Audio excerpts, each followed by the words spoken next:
स्वागत है आपका आपके अपने YouTube चैनल कालचक्र में। क्या आपने कभी सोचा है कि संसार का अंत कैसे होगा?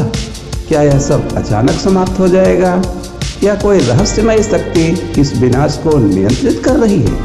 वेदों और पुराणों में प्रलय का विस्तार से वर्णन किया गया है।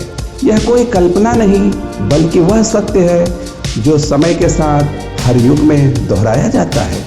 आज हम उस रहस्य से पर्दा उठाने जा रहे हैं जिसे हजारों वर्षों से छिपाया गया था। वेदों और पुराणों में 4 प्रकार के प्रलय बताए गए हैं। नंबर 1, नित्य प्रलय। नित्य प्रलय का संबंध जीव की मृत्यु से है। जैसे हर दिन सूर्य अस्त होता है और रात्रि आती है, वैसे ही हर जीव के लिए एक जीवन चक्र समाप्त होता है। वेदों के अनुसार जब किसी प्राणी का शरीर समाप्त होता है तब उसका पंचभूतों से बना शरीर पुनः उन्हीं पंच तत्वों में विलीन हो जाता है।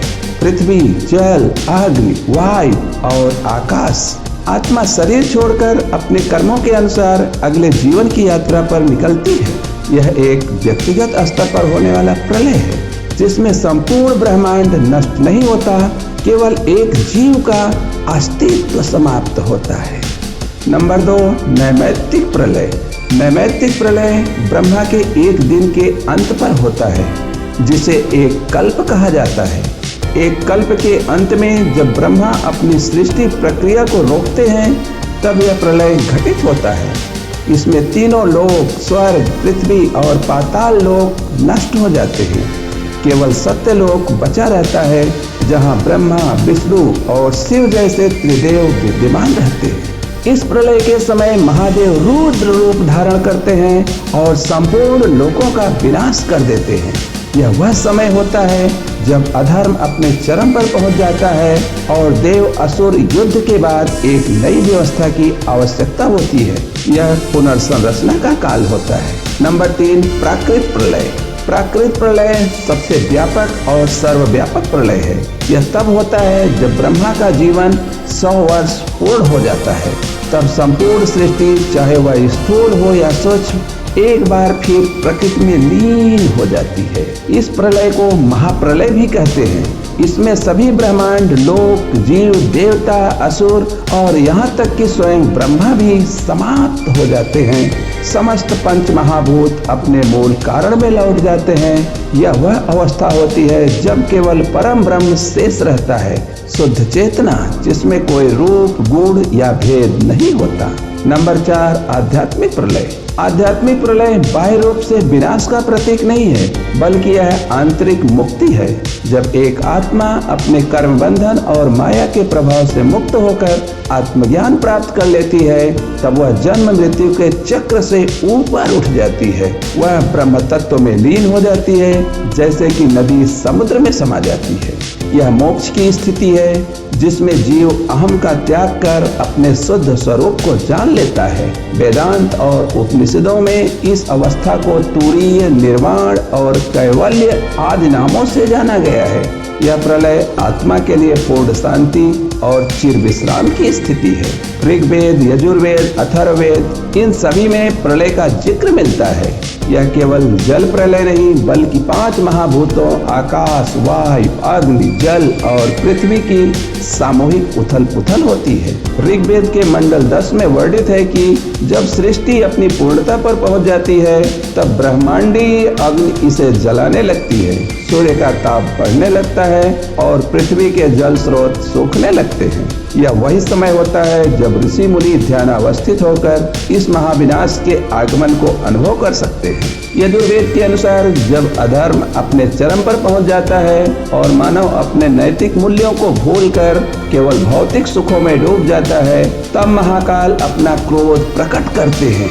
यह क्रोध जल, वायु और अग्नि के माध्यम से प्रकट होता है जिससे समस्त जीवन नष्ट होने लगता है। अथर्ववेद में वर्णित है कि जब ब्रह्मांडीय कंपन असंतुलित हो जाते हैं तब पृथ्वी, चंद्रमा और सूर्य की स्थिति डगमगाने लगती है। यह एक संकेत है कि महाप्रलय की घड़ी निकट आ रही है। भगवत पुराण और विष्णु पुराण में बताया गया है कि कलयुग के अंत में प्रलय आएगा। जब मानव स्वार्थ और अहंकार में अंधा हो जाएगा, जब धर्म केवल एक मिथक बनकर रह जाएगा, तब विनाश शुरू होगा।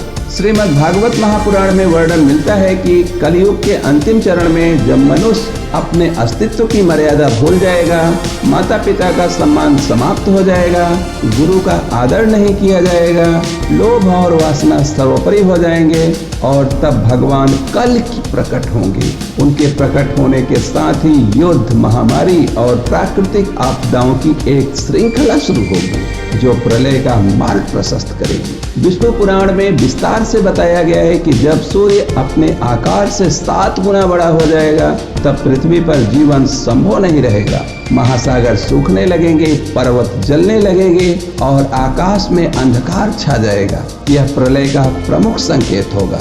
महाभारत में भी इस प्रलय का संकेत दिया गया है। जब भगवान कृष्ण ने अर्जुन को गीता का ज्ञान देते हुए कहा था कि सृष्टि का संचालन मेरे अधीन है और जब अधर्म अपने चरम पर पहुंच जाएगा, तब मैं इसे नष्ट कर दूंगा। शिव पुराण में वर्णित है कि जब प्रलय का समय आता है, तब भगवान शिव तांडव करते हैं और संपूर्ण सृष्टि को अपनी ज्वलंत अग्नि में समाहित कर लेते हैं। पुराणों में वर्णन मिलता है कि जब प्रलय का समय आता है, तब सूर्य के ताप में वृद्धि होती है, समुद्र उफान मारने लगते हैं, जलवायु नियंत्रण से बाहर हो जाती है, भूकंप, ज्वालामुखी विस्फोट और विनाशकारी तूफान पृथ्वी को हिला देते हैं। अग्नि चारों दिशाओं में फैलती है और समस्त जीव जंतु इसका ग्रास बन जाते हैं। इसके बाद भगवान विष्णु योग निद्रा में चले जाते हैं और संपूर्ण ब्रह्मांड एक असीम अंधकार में विलीन हो जाता है। यह ब्रह्मा के एक दिन का अंत होता है और फिर नए सृजन का आरंभ होता है। पुराणों के अनुसार केवल वे लोग जो धर्म और सत्य के मार्ग पर चलते हैं, वे ही इस प्रलय से बच सकते हैं। श्रीमद् भागवत गीता में श्री कृष्ण कहते हैं, जो मेरी शरण में आता है उसे मैं प्रलय के भय से मुक्त कर देता हूँ। मोक्ष ही एकमात्र मार्ग है जिससे आत्मा इस चक्र से बाहर निकल सकती है। प्रलय केवल विनाश नहीं बल्कि एक नई शुरुआत भी है। यह बताता है कि सृष्टि चक्रीय रूप में चलती है। जन्म, विस्तार, विनाश और पुनः निर्माण, यह एक शाश्वत सत्य है जिसे न वेद झुठला सकते हैं न ही कोई अन्य सत्य। तो क्या हम इस सच्चाई को स्वीकार करने के लिए तैयार हैं या हम इसी भ्रम में रहेंगे कि यह संसार अनंत है? सत्य को जानना ही पहला कदम है और इसे स्वीकार करना दूसरा, क्योंकि जो समय को समझ लेता है वही इस प्रलय से पार हो सकता है। तो आज की यह जानकारी आपको कैसी लगी, हमें कमेंट में अपनी राय जरूर बताएं। यदि वीडियो पसंद आई हो तो इसे लाइक करें, शेयर करें और अपने YouTube चैनल कालचक्र को सब्सक्राइब कर बेल आइकन दबाना बिल्कुल न भूलें। धन्यवाद।